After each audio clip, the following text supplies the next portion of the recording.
Hindu വിശ്വാസങ്ങളെ അവഹേളിച്ച് wrapper വേടൻ വന്നു എന്ന രൂപത്തിലാണ് ഇപ്പോൾ ഒരു വാർത്തകൾ പ്രചരിക്കുന്നത്.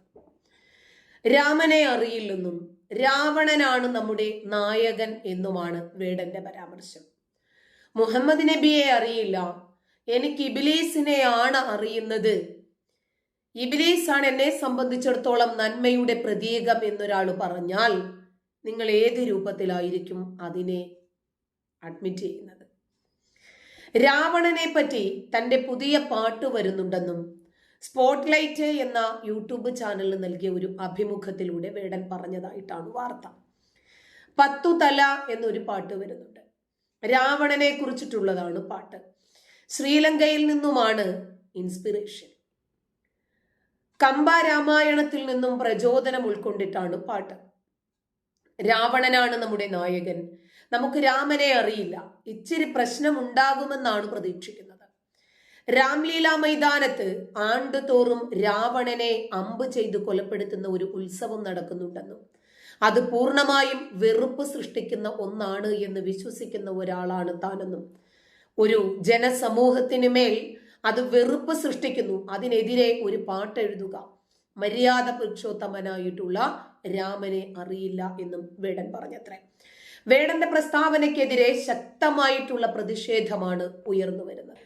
ഇപ്പൊ ഇതിനെ സംബന്ധിച്ച് വലിയ രൂപത്തിൽ വിവാദങ്ങൾ കൊഴുക്കുകയാണ്. ഒരു വിഭാഗം മറുപടി പറയുമ്പോൾ മറുവിഭാഗം അതിനെ കോർത്തിണക്കി അടുത്തതും. അങ്ങനെ ആവിഷ്കാര സ്വാതന്ത്ര്യവും അഭിപ്രായ സ്വാതന്ത്ര്യവും ഒക്കെ എല്ലാവർക്കും ഉണ്ടല്ലോ. വിമർശനങ്ങൾക്ക് അതീതമല്ല ഒന്നും. പക്ഷേ എതിരഭിപ്രായങ്ങളെയും നമ്മൾ മാനിക്കണമല്ലോ. കേൾക്കാം. എന്ന് പറയുന്നവരോട് ഒരു ഹിന്ദു പ്രതികരിക്കേണ്ടത്, രാമനെ അറിയില്ല രാവണനെ അറിയും എന്ന് പറയുന്നവരോട് ഒരു ഹിന്ദു പ്രതികരിക്കേണ്ടത് ഇങ്ങനെ തന്നെയാണ്. ഹിന്ദുക്കൾ ചൊല്ലുന്ന ശിവതാണ്ഡവ സ്തോത്രം രചിച്ച ബ്രാഹ്മണ പാരമ്പര്യമുള്ള രാവണനെ വെച്ച് ഹിന്ദുക്കളെ ഭിന്നിപ്പിക്കാൻ വന്ന തമിഴ് സുഡാപ്പി വേടൻ എന്ന അവതാരത്തിന് ഇതിലും നല്ലൊരു മറുപടി കൊടുക്കാനില്ല. ലക്ഷ്മികാന്തത്ത് എഴുതിയ ഒരു കുറിപ്പ് ഹിന്ദുവിനെ വേട്ടയാടാൻ കച്ചകെട്ടിയിറങ്ങുന്ന ഓരോ വേടന്മാർക്കും കുറിക്കൊള്ളുന്ന മറുപടിയാണ്. കുറിപ്പ് വായിക്കാം. പിന്നെ നിന്റെ കോപ്പ് കേട്ടാണല്ലോ ഈ ഭാരതം ഭരിച്ച ചക്രവർത്തിമാരുടെ ഒക്കെ പൊളിറ്റിക്കൽ സ്റ്റേറ്റ്മെന്റ് ഉണ്ടായത്. മഹാഭാരതത്തിൽ പരാമർശിക്കുന്നത് അനുസരിച്ച് ഭാരതന്റെ സാമ്രാജ്യം ഇന്നത്തെ ഇന്ത്യൻ ഉപഭൂഖണ്ഡത്തെ പൂർണ്ണമായും അഫ്ഗാനിസ്ഥാൻ, പേർഷ്യ, നിന്റെ നാടായ ശ്രീലങ്ക എന്നീ പ്രദേശങ്ങളെ ഉൾക്കൊണ്ടിരുന്നു. പിന്നെയാണ് നീ 10 തലയിൽ കൂടെ കഞ്ചാവ് വലിച്ചു കയറ്റി കൊണ്ടുവന്ന് ഉണ്ടാക്കാൻ വരുന്നത്. ഒരു വേടൻ എഴുതിയ രാമായണമാണ് ബ്രാഹ്മണരടക്കമുള്ള എല്ലാ ഹിന്ദുക്കളും പഠിക്കുന്നതും പൂജിക്കുന്നതും. ഒരു മുഖവസ്ത്രയുടെ മകൻ എഴുതിയ മഹാഭാരതത്തിനുള്ളിലുള്ള ഭഗവത്ഗീതയാണ് ഹിന്ദുവിന്റെ ഏറ്റവും വലിയ ആത്മജ്ഞാന മാർഗം. ഒരു കുശവസ്ത്രീയായ, അതായത് മണ്ണുകൊണ്ടുള്ള ഉപകരണം ഉണ്ടാക്കുന്ന പണിക്കാർ ഇതര എന്ന സ്ത്രീയുടെ മകനായ ഐതരയനാണ് ഐതരയ ഉപനിഷത്തിന്റെ ഉപജ്ഞാതാവ്. അതായത് ബ്രാഹ്മണൻ പഠിക്കുന്ന ഉപാസിക്കുന്ന വേദങ്ങളുടെ ഭാഗമായ വേദസംബന്ധിയായ വേദങ്ങൾക്ക് അനുബന്ധമായി നിർമ്മിക്കപ്പെട്ടിട്ടുള്ളവയും യജ്ഞങ്ങളെ, യാഗങ്ങളെ അഥവാ വൈദിക ഹോമങ്ങളെ പറ്റി പ്രതിപാദിക്കുന്നവയുമായ അനേകം ഗ്രന്ഥങ്ങൾ നമുക്ക് ലഭിച്ചിട്ടുണ്ട്. അവയെ പൊതുവെ ബ്രാഹ്മണങ്ങൾ എന്നാണ് വിളിച്ചു വരുന്നത്. വിവിധ നാമധേയങ്ങളിൽ അറിയപ്പെടുന്ന ഓരോ ബ്രാഹ്മണവും ഓരോ വേദവുമായി ബന്ധപ്പെടുത്തിയാണ് നിർമ്മിക്കപ്പെട്ടിട്ടുള്ളത്. ഉദാഹരണമായി ഐതരയ ബ്രാഹ്മണം, സാഖ്യായന ബ്രാഹ്മണം തുടങ്ങിയവ ഋഗ്വേദീയവും, തൈത്തിരീയ ബ്രാഹ്മണം, ശതപഥ ബ്രാഹ്മണം മുതലായവ യജുർവേദീയവും, ജൈമിനീയ ബ്രാഹ്മണം, താണ്ഡ്യ മഹാബ്രാഹ്മണം മുതലായവ സാമവേദീയവും, ഗോപഥ ബ്രാഹ്മണം ആദ്യായവ അഥർവവേദീയവും ആകുന്നു. അനേകാർത്ഥവാചിയായ ബ്രഹ്മം എന്ന വാക്കിന്റെ ഒരർത്ഥം വേദം എന്ന് തന്നെയാണ്. അതുകൊണ്ട് തന്നെ ബ്രാഹ്മണം എന്ന ശബ്ദത്തിന് വേദസംബന്ധിയായ ഗ്രന്ഥം എന്ന അർത്ഥം സിദ്ധിക്കുന്നു. ഇനി ജാബാല ഉപനിഷത്ത് അറിയാമോ? ആ ജാബാല സത്യകാമൻ ഉപനയനം നടത്താൻ ഒരു ബ്രഹ്മജ്ഞാനിയും മടിച്ചിട്ടില്ല. സത്യകാമ ജാബാല ഭാരത ഋഷി പരമ്പരയിലെ നാസ്തികനായ ആചാര്യനായിരുന്നു. അദ്ദേഹം ആദ്യം പ്രത്യക്ഷപ്പെടുന്നത് ഛാന്തോഗ്യോപനിഷത്ത് 4-ാം അധ്യായത്തിലാണ്. ജാബാലയുടെ പുത്രനായ സത്യകാമൻ എന്ന ഒരുവൻ തന്റെ മാതാവായ ജാബാലയോട് യാത്ര പറഞ്ഞു. അല്ലയോ ഭവതി, ഞാൻ ബ്രഹ്മചര്യം ആചരിക്കുവാൻ പോകുന്നു, ഞാൻ ഏത് ഗോത്രക്കാരനാണ് എന്ന് പറഞ്ഞാലും. ആ ജാബാല സത്യകാമനോട് പറഞ്ഞു, എടോ നീ ഏത് ഗോത്രക്കാരനാണ് എന്നുള്ളത് എനിക്ക് അറിഞ്ഞുകൂടാ. ഞാൻ വളരെ പരിചരിച്ചുകൊണ്ട് പരിണശിലയായിരുന്നു, യൗവനത്തിൽ തന്നെ നിന്നെ ലഭിച്ചു. അങ്ങനെയുള്ള എനിക്ക് നീ ഏത് ഗോത്രത്തിലുള്ളവനാണ് എന്നറിയാൻ സാധ്യമല്ല. എന്നാൽ ഞാൻ ജബാല എന്ന പേരുള്ളവളാകുന്നു, നീ സത്യകാമൻ എന്ന പേരുള്ളവനാകുന്നു. അങ്ങനെയുള്ള നീ ജബാലയുടെ പുത്രനായ സത്യകാമനാണ് എന്ന് ആചാര്യനോട് പറയണം. ആ സത്യകാമൻ ഹരിദ്വന്റെ പുത്രനായ ഗൗതമന്റെ അടുത്ത് ചെന്ന് പറഞ്ഞു, ഭഗവാനെ, അങ്ങയുടെ അടുക്കൽ ബ്രഹ്മചര്യമായി വസിക്കണം എന്ന് ഞാൻ ആഗ്രഹിക്കുന്നു. ഭഗവാന്റെ ശിഷ്യൻ എന്നുള്ള നിലയിൽ എന്നെ ഉപഗമിക്കണം. ആ സത്യകാമനോട് ആചാര്യൻ ചോദിച്ചു, അല്ലയോ സൗമ്യ, നീ ഏത് ഗോത്രക്കാരനാണ്? സത്യകാമൻ പറഞ്ഞു, ഞാൻ ഏത് ഗോത്രക്കാരനാണ് എന്ന് എനിക്ക് അറിഞ്ഞുകൂടാ. ഞാൻ അമ്മയോട് ചോദിച്ചു. അമ്മ പറഞ്ഞു, ഞാൻ വളരെ പരിചരിച്ചുകൊണ്ട് പരിചരണശീലയായിരുന്നു, യൗവനത്തിൽ നിന്നെ ലഭിച്ചു. അങ്ങനെയുള്ള ഞാൻ നീ ഏത് ഗോത്രക്കാരനാണ് എന്ന് അറിയുകയില്ല. എന്നാൽ ഞാൻ ജാബാല എന്ന പേരുള്ളവളാണ്, നീ സത്യകാമൻ എന്ന പേരുള്ളവനുമാകുന്നു. അല്ലയോ ഭഗവാൻ, അങ്ങനെയുള്ള ഞാൻ ജാബാലയുടെ പുത്രനായ സത്യകാമനാകുന്നു. സത്യകാമനോട് ഗൗതമൻ പറഞ്ഞു, ഈ വചനത്തെ ബ്രാഹ്മണനല്ലാത്തവൻ പറയുവാൻ ന്യായമില്ല. അല്ലയോ സൗമ്യ, ചമത കൊണ്ടുവരൂ, നിന്നെ ഞാൻ ഉപനയിക്കാം. സത്യത്തിൽ നിന്ന് നീ തെറ്റിയിട്ടില്ല. ഇനി ഇന്നത്തെ ആശാരി മൂശാരി മുതലുള്ള വിശ്വകർമ്മജരുടെ വരവറിയാമോ? ഹൈന്ദവരുടെ ആദ്യ ഗ്രന്ഥമായ ഋഗ്വേദത്തിൽ കാണാൻ കഴിയുന്ന നാമമാണ് വിശ്വകർമാവ്. ഇതേ പേരിൽ ഋഷിനാമവും അതിൽ കാണാം. ഈശ്വരന്റെ സൃഷ്ടികാമനയ്ക്ക് വേദം നൽകിയ പേരാണിത്. അതായത് വിശ്വത്തിന്റെ കർത്തൃത്വം ഈശ്വരനിൽ ആരോപിക്കപ്പെടുമ്പോൾ അവൻ വിശ്വകർമാവ് എന്ന് അറിയപ്പെടുന്നു. അതായത് പ്രപഞ്ചശില്പി. പ്രപഞ്ചത്തെ സൃഷ്ടിച്ചവനും എല്ലാറ്റിലും വ്യാപിച്ചു കിടക്കുന്നവനുമായ ഈ വിശ്വകർമാവ് വികാരങ്ങൾ, ബുദ്ധി, ഇച്ഛാശക്തി, ഭാവന എന്നിവയിൽ പരിപൂർണമാക്കപ്പെട്ടുകൊണ്ട് ജീവികളുടെ ഹൃദയത്തിൽ എപ്പോഴും വസിക്കുന്നു എന്നും ഇത് തിരിച്ചറിയുന്നവർ അനശ്വരരാകുന്നു. വേദങ്ങളിൽ വിശ്വകർമ്മ സൂക്തങ്ങളുണ്ട്. ഋഗ്വേദം 10-ാം മണ്ഡലം 81-82, യജുർവേദം അധ്യായം 17, അഥർവവേദം 2-ാം കാണ്ഡം സൂക്തം 35, അഥർവവേദം 6-ാം കാണ്ഡം സൂക്തം 122 എന്നിവ ലോക സൃഷ്ടാവായ വിശ്വകർമാവിനെ സ്തുതിച്ചുകൊണ്ടുള്ള സൂക്തങ്ങളാണ്. ഭൗവന വിശ്വകർമാവ്, ഭൃഗു, അങ്കിരസ് എന്നിവർ വിശ്വകർമ്മ സൂക്തങ്ങൾ ദർശിച്ച ഋഷിമാരാണ്. ഹിരണ്യഗർഭൻ, പ്രജാപതി തുടങ്ങിയ പേരുകളിലും ചില സൂക്തങ്ങളിൽ വിശ്വകർമാവിനെ വാഴ്ത്തുന്നുണ്ട്. ശൈവർ പരമേശ്വരനായും വൈഷ്ണവർ മഹാവിഷ്ണുവായും കാണുന്നത് ഈ പരമാത്മാവിനെ തന്നെയാണ്. ആ വിശ്വകർമ്മജ സമുദായത്തെ ഇന്നും പ്രപഞ്ച സൃഷ്ടാവിന്റെ പ്രതിരൂപങ്ങളായാണ് ഹിന്ദുക്കൾ കാണുന്നത്. ഇനിയും അങ്ങനെ ഓരോ ഹൈന്ദവ സമുദായത്തിനും ഈ പ്രപഞ്ച സൃഷ്ടാവിന്റെ കയ്യൊപ്പുണ്ട്. അതുകൊണ്ട് ഹിന്ദുക്കൾ ചൊല്ലുന്ന ശിവതാണ്ഡവ സ്തോത്രം രചിച്ച ബ്രാഹ്മണ പാരമ്പര്യമുള്ള രാവണനെ വെച്ച് ഹിന്ദുക്കളെ ഭിന്നിപ്പിക്കാൻ വരാതെ സുഡാപ്പികളുടെ തമിഴ് പുലിമുറിക്കൻ ചെല്ല്, നീ ഇങ്ങനെ ഓരോന്ന് കൊണ്ട് വരണം, എന്നാലും ഞങ്ങൾക്കും ഇതൊക്കെ ഹിന്ദുക്കളിൽ എത്തിക്കാൻ പറ്റൂ എന്നാണ് ആ കുറിപ്പ് അവസാനിക്കുന്നത്. ആ കുറിപ്പ് അങ്ങനെ അവസാനിക്കുന്നു. മറ്റൊരു മറുപടി, വേടന് വാൽമീകിയെ അറിയാമോ എന്ന് ചോദിക്കുന്നു. ഏടൻ വേടൻ എന്ന് പറയുന്ന ഒരു വ്യക്തി, അദ്ദേഹം ഒരു ഗായകനാണ് എന്ന് ഒരുപാട് പാട്ടുകളൊക്കെ പാടി ഒരുപാട് സദസ്സുകളെയൊക്കെ കയ്യിലെടുത്ത വ്യക്തിയാണ് എന്ന് കേൾക്കുന്നു. മാത്രമല്ല പിന്നാക്ക വിഭാഗത്തിൽ ജനിച്ച ഒരു വ്യക്തിയാണെന്ന് കൂടി കേൾക്കുന്നു. ഇതുമായി ബന്ധപ്പെട്ട അധികം വാർത്തകളൊന്നും നമ്മൾ അങ്ങനെ ചെയ്യുന്നില്ല. കാരണം ഇതിനെ രാഷ്ട്രീയവൽക്കരിക്കുകയും ഇതിനെ മറ്റൊരു രീതിയിലേക്ക് കൊണ്ടുപോവുകയും ഒരു വോട്ട് ബാങ്ക് രാഷ്ട്രീയത്തിന്റെ അല്ലെങ്കിൽ ഒരു നെറുകെട്ട രാഷ്ട്രീയത്തിന്റെ മുഖം ഈ ഒരു സംഭവത്തിനൊക്കെ തന്നെ നൽകുകയും ചെയ്യുന്ന ഒരു കാലഘട്ടത്തിലൂടെയാണ് നമ്മൾ ഇപ്പോൾ കടന്നു പോകുന്നത്. എന്തൊക്കെ വന്നാലും ശരി, അത് ശരിയായ ഒരു നടപടിയാണ് എന്ന് തോന്നുന്നില്ല. അപ്പോൾ കഴിഞ്ഞ ദിവസം ഇയാളുടെ ചില പ്രസ്താവനകളൊക്കെ തന്നെ വാർത്തകളിൽ നിറഞ്ഞു നിന്നു. അതായത് രാവണനെ നായകനാക്കിക്കൊണ്ട്, ഇപ്പം രാമനെ കുറിച്ച് അദ്ദേഹത്തിന് വലിയ പിടിയൊന്നുമില്ല, രാവണനെ നായകനാക്കിക്കൊണ്ട്, അതായത് രാവണനാണ് നമ്മുടെ നായകൻ, രാമനെ അറിയില്ല എന്ന് പറഞ്ഞുകൊണ്ടുള്ള ചില പോസ്റ്റുകൾ, ഇങ്ങനത്തെ ചില പ്രസ്താവനകളും ഒക്കെ തന്നെ ചില മാധ്യമങ്ങൾ വലിയ വാർത്തയാക്കിക്കൊണ്ട് നടക്കുന്നുണ്ട്. നമുക്ക് തീർച്ചയായിട്ടും രാമന്റെ കഥ, രാമനെ അറിയില്ല, രാവണനാണ് നായകനെന്ന് റാപ്പർ വേടൻ. അപ്പം അതിനൊക്കെ ചില അഡ്വക്കേറ്റ് കൃഷ്ണാജിന്റെ ഒരു മറുപടി ഉണ്ട്. രാവണനാണെന്നും രാമായണം എഴുതിയത് ഒരു വേടനാണെന്നും അറിയാത്ത കഞ്ചാവ് മൊണ്ണയ്ക്ക് രാമൻ ആരാണെന്ന് അറിയാത്തതിൽ ഒരു അത്ഭുതവുമില്ല എന്നൊക്കെ പറഞ്ഞുകൊണ്ട് ആണ് ഈ ഒരു ചില മറുപടിയൊക്കെ തന്നെ ഇതിന് വന്നിരിക്കുന്നത്, ഈ ഇത്തരം കാര്യങ്ങൾക്കൊക്കെ വന്നിരിക്കുന്നത്. എന്തൊക്കെയായാലും രാവണനാണ് തന്റെ നായകൻ എന്ന് ഹിരൺദാസ് എന്നത് ഇയാളുടെ യഥാർത്ഥ പേരാണെന്ന് തോന്നുന്നു. ആദിവാസിയായ വാൽമീകി എഴുതിയ രാമനെ അറിയില്ല, വാൽമീകി രാമനെ കുറിച്ച് എഴുതിയതൊന്നും ഇയാൾക്ക് അറിയില്ല എന്നുള്ളതാണ്. ഇതിനകത്ത് ഒരുതരം രാഷ്ട്രീയമുണ്ട് എന്നുള്ളത് യാഥാർത്ഥ്യമാണ്. ഇത്തരത്തിൽ ഇപ്പൊ നമ്മൾ എല്ലാവരെയും ഒരേപോലെ ചേർത്ത് നിർത്തണം. പ്രത്യേകിച്ചും പിന്നാക്ക ജനവിഭാഗങ്ങൾ, അവർ ഏത് അവസ്ഥയിൽ ജീവിക്കുന്നവരാണെങ്കിലും അവരെ നമ്മൾ നമ്മുടെ സമൂഹത്തിന്റെ മുഖ്യധാരയിലേക്ക് കൊണ്ടുവരണം. അവർക്ക് വേണ്ട ആനുകൂല്യങ്ങൾ നൽകണം. അവർക്ക് വേണ്ട എല്ലാവിധ പിന്തുണയും രാഷ്ട്രീയ നേതൃത്വങ്ങളും അതുപോലെ തന്നെ പൊതുസമൂഹവും, ഇന്ത്യയുടെ പൊതുസമൂഹവും നൽകണം എന്നത് ഒരു യാഥാർത്ഥ്യമാണ്. അപ്പം അതിനിടയിലൂടെ ഒരു കാലത്ത് ഏറ്റവും കൂടുതൽ അവഗണിക്കപ്പെട്ട വിഭാഗത്തെ മുഖ്യധാരയിലേക്ക് കൊണ്ടുവരുന്നതിന് വേണ്ടി നമ്മുടെ രാജ്യത്ത് സംവരണമുണ്ട്. ഈ വിഭാഗം രാഷ്ട്രീയത്തിലും മറ്റ് എല്ലാ ഔദ്യോഗിക തലങ്ങളിലും ഇന്ന് ഇവരുള്ളത് ഈ രാജ്യം നൽകുന്ന സംവരണ സ്വാതന്ത്ര്യം ഉപയോഗപ്പെടുത്തിയിട്ടാണ്. അതിനിടയിലൂടെ ഒരുതരം ഹൈന്ദവ വിശ്വാസങ്ങളെയും ആചാരങ്ങളെയും നിന്ദിക്കുകയും സംഗീതത്തെ പുച്ഛിക്കുകയും തന്റെ സംഗീതമാണ് ഏറ്റവും മികച്ചത്, അല്ലാത്തതെല്ലാം മോശം, അല്ലെങ്കിൽ അല്ലാത്തതിനെ നമുക്ക് സംഗീതമായി കാണാൻ പറ്റില്ല തുടങ്ങിയ പ്രസ്താവനകളൊന്നും തന്നെ നമുക്ക് അംഗീകരിക്കാൻ സാധിക്കില്ല. രാഷ്ട്രീയ സ്വയംസേവക സംഘത്തിന്റെ ഗണഗീതവുമായി ബന്ധപ്പെട്ട് ശ്രീ മധുമീനച്ചിൽ നടത്തിയ ചില പ്രസ്താവനകളെയൊക്കെ തന്നെ വിമർശിച്ചുകൊണ്ട് പലരും രംഗത്ത് വന്നു. അദ്ദേഹം കഴിഞ്ഞ ദിവസം ഒരു അഭിമുഖത്തിൽ പറയുന്നത് കേട്ടു, ഗണഗീതങ്ങൾ എന്നുള്ളത് അത് രാഷ്ട്ര നന്മയെ, മനുഷ്യ നന്മയെ ലക്ഷ്യം വെച്ചുള്ളതാണ്. നമ്മുടെ ഭാരതത്തിന്റെ ആ അജയ്യമായ ചരിത്രത്തെ സൂചിപ്പിക്കുന്നതാണ്. ഗണഗീതം ആരെഴുതുന്നു അല്ലെങ്കിൽ ആര് സംഗീതം കൊടുക്കുന്നു എന്നതിലല്ല, അത് നമ്മുടെ ആ ഒരു ബൗദ്ധിക ആവശ്യങ്ങൾ, നമ്മുടെ ബൗദ്ധിക തലത്തെ ഉദ്ദീപിപ്പിക്കുന്ന, അതിന് കൂടുതൽ കരുത്തു പകരുന്നതാണ്. അതിനിടയിലൂടെ വേടൻ കടന്നു വരികയും രാഷ്ട്രീയം പറയുകയും രാഷ്ട്രീയത്തിന്റെ നിറയില്ലായ്മ സംസാരിക്കുകയും ഒക്കെ ചെയ്യുന്നതിനെ തീർച്ചയായിട്ടും നമുക്ക് അംഗീകരിക്കാൻ പ്രയാസമാണ്. രാവണനെയാണ് തീർച്ചയായിട്ടും നിങ്ങൾ രാവണനെ പൂജിച്ചു. ശിവഭക്തനായ ബ്രാഹ്മണനായ രാവണൻ ഒരു പ്രതീകമാണ്, അല്ലെങ്കിൽ രാവണന് അതിൻ്റെതായ ഒരു സ്വത്വമുണ്ട്.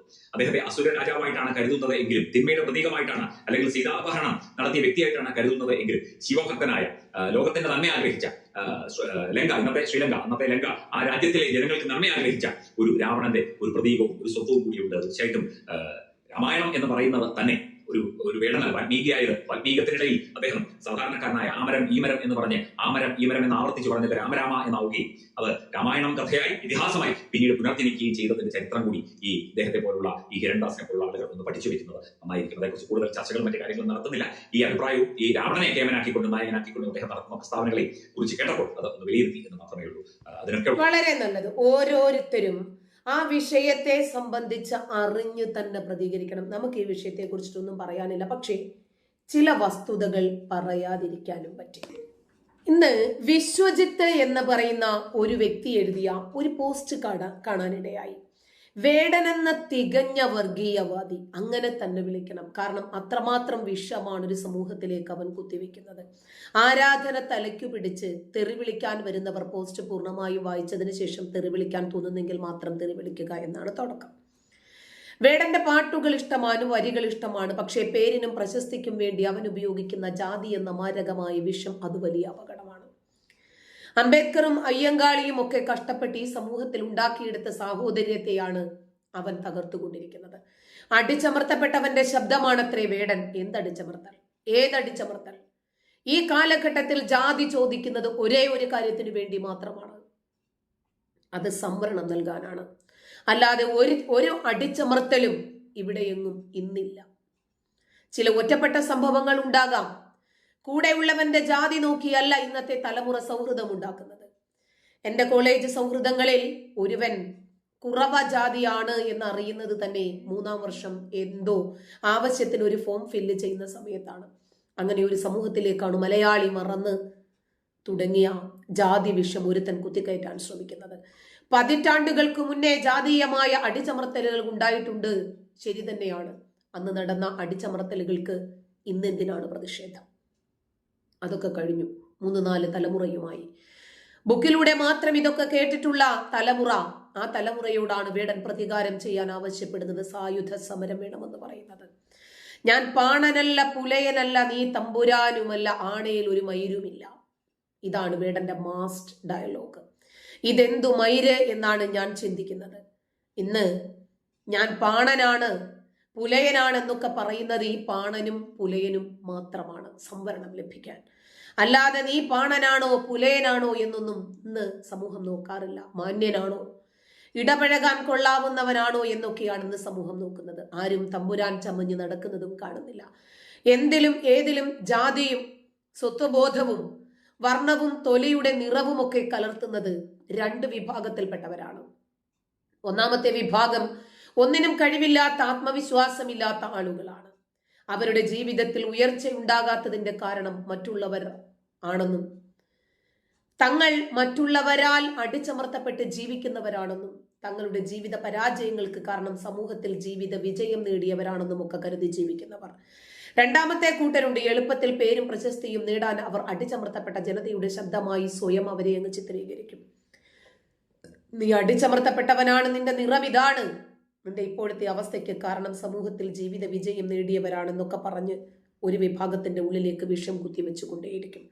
ആത്മവിശ്വാസം നൽകി ജീവിതത്തിൽ വിജയമുണ്ടാക്കാൻ അവരെ പ്രാപ്തരാക്കേണ്ടതിന് പകരം അവരുടെ ആത്മവിശ്വാസം നശിപ്പിച്ച് അവരുടെ ജീവിതം നശിപ്പിക്കുന്ന ക്രിമിനലുകൾ.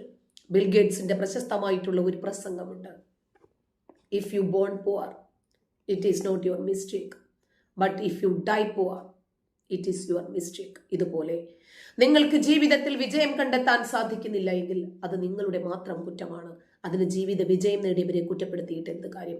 പണ്ടാനയുണ്ടായിരുന്നോ, മൂട്ടിൽ തഴമ്പുണ്ടായിരുന്നോ എന്നൊന്നും നോക്കിയല്ല ഇന്നൊരിടത്തും ജോലി കൊടുക്കുന്നത്. കഴിവുണ്ടോ, വിദ്യാഭ്യാസമുണ്ടോ, പ്രാപ്തിയുണ്ടോ, ഇതൊക്കെയാണ് നോക്കുന്നത്.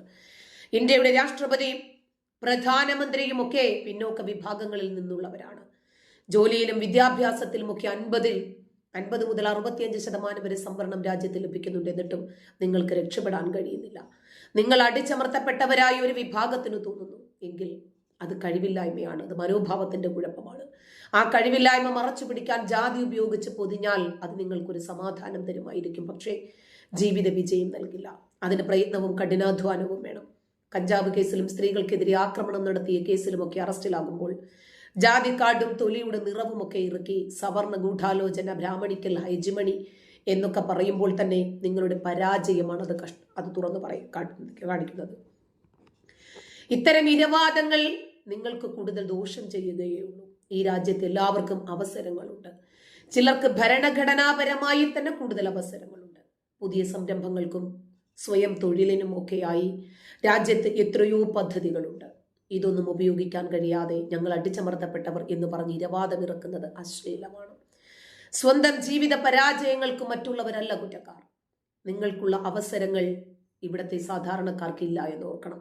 ദാരിദ്ര്യരേഖയ്ക്ക് താഴെ ജീവിക്കുന്ന ഉയർന്ന ജാതി എന്ന് നിങ്ങൾ കൊട്ടിഘോഷിക്കുന്ന കോടിക്കണക്കിന് മനുഷ്യരും ഈ നാട്ടിലുണ്ട്. എല്ലാവർക്കും തുല്യനീതി എന്ന് പറഞ്ഞ് സമരം ചെയ്യാനും ഞങ്ങൾക്കും സംവരണം വേണം എന്നും ഇരവാദമിറക്കി കരയാനും അവരെ കിട്ടില്ല. അവർ ജീവിതം മെച്ചപ്പെടുത്താൻ അധ്വാനിക്കുന്നു. കുട്ടികൾ കഷ്ടപ്പെട്ട് പഠിക്കുന്നു. 1 or 2 തലമുറ കഴിയുമ്പോൾ അവരുടെ ജീവിത നിലവാരം മെച്ചപ്പെടുന്നു. അതിൽ നിങ്ങൾ അസ്വസ്ഥരാകുന്നത് എന്തിനാണ്?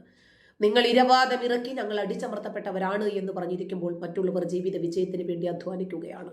അതല്ലേ എല്ലാവരും ചെയ്യേണ്ടത്?